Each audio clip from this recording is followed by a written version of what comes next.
Righto, tally ho there champs. Now let's have a look at this Alienware M15 and see how the beast games. Alright champs, let's get rid of Windows Home and let's get some Windows Pro. Copy and paste my code from the description. New codes, new discount. You can get Windows Professional, Office. Paste my code. Boom! It's Windows Pro time. So if you are new around here, come on, join the Woo Train, sub up. And if you like these videos, you know what to do.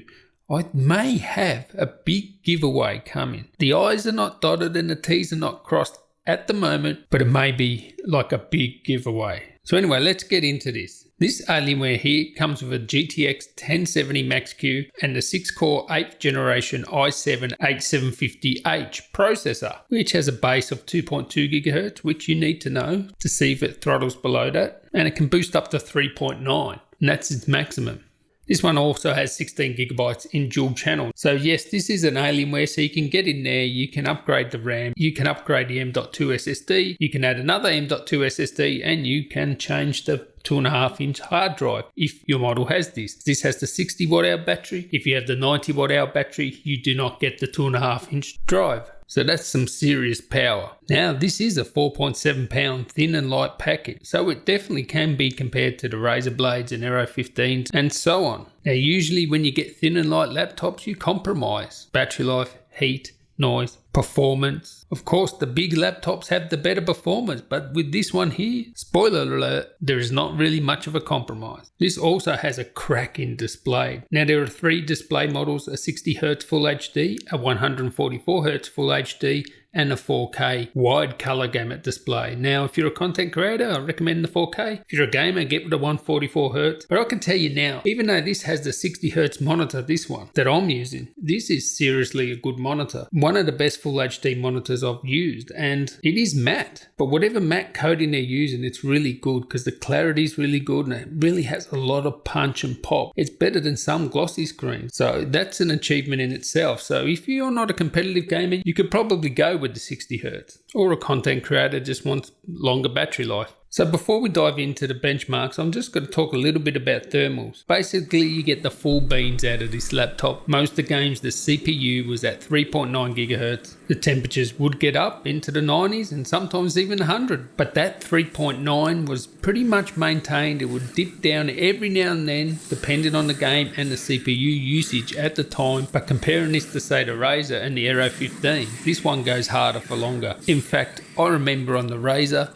I was playing PUBG on the same settings I was playing it on this laptop, and the frequency would actually go under 3 GHz. This one, it's pretty much 3.9 playing PUBG all the time.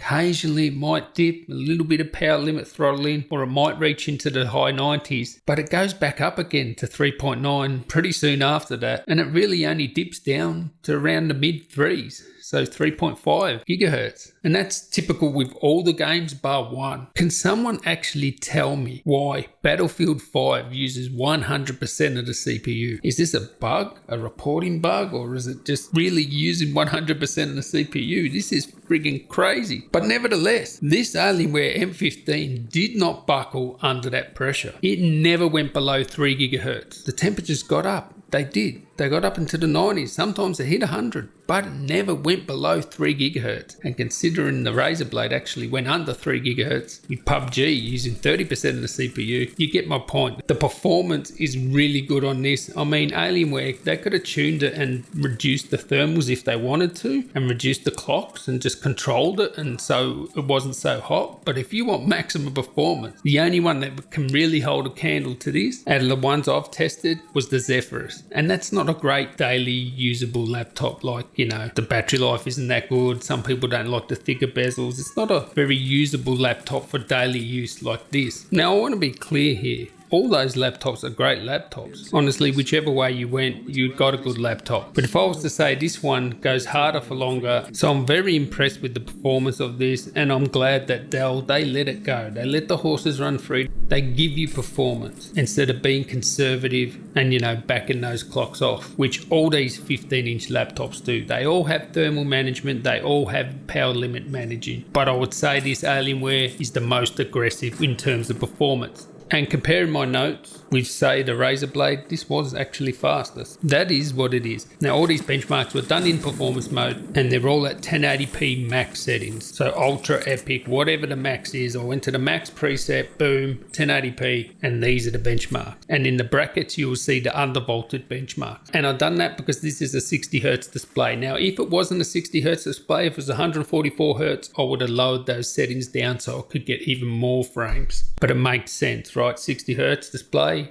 max out those settings. And also, when I done all this testing, it was quite warm. It was like around 26 degrees inside. So DSX Mankind Divided, which is a system crusher, 59 frames per second. PUBG, 82 frames per second. Witcher 3, which is another system crusher, 60 frames per second. Battlefield 5, which now is the ultimate system torture test with 100% CPU usage. Crazy, just crazy. 78 frames per second. Fortnite, 117 frames per second. And Black Ops Blackout, 104 frames per second. Man, I tested a lot of games on this. And GTA 5, 101 frames per second. And Overwatch, finally, epic settings, 69 frames per second. So there you go. You're easily getting your max setting 60 frames per second on every game.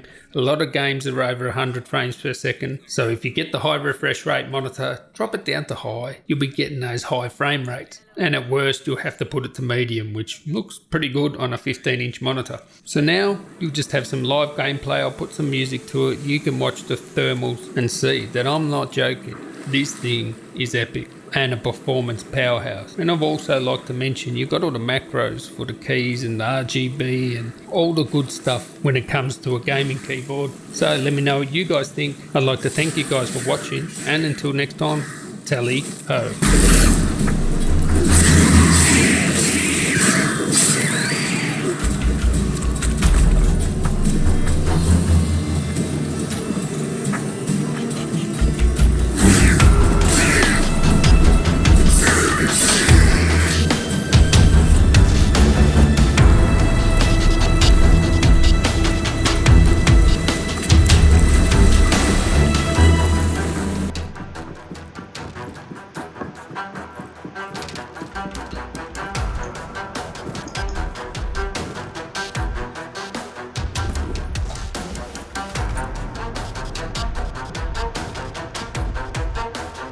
Yeah.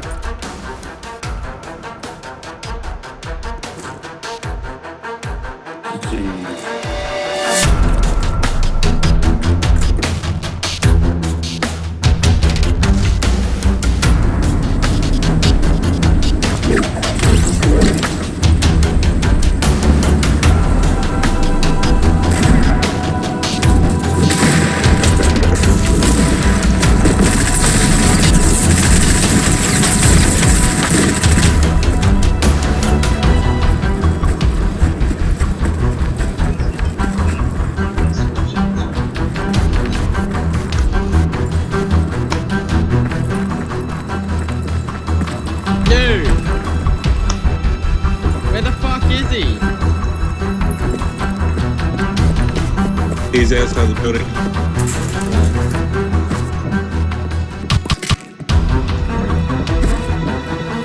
Why'd you do that?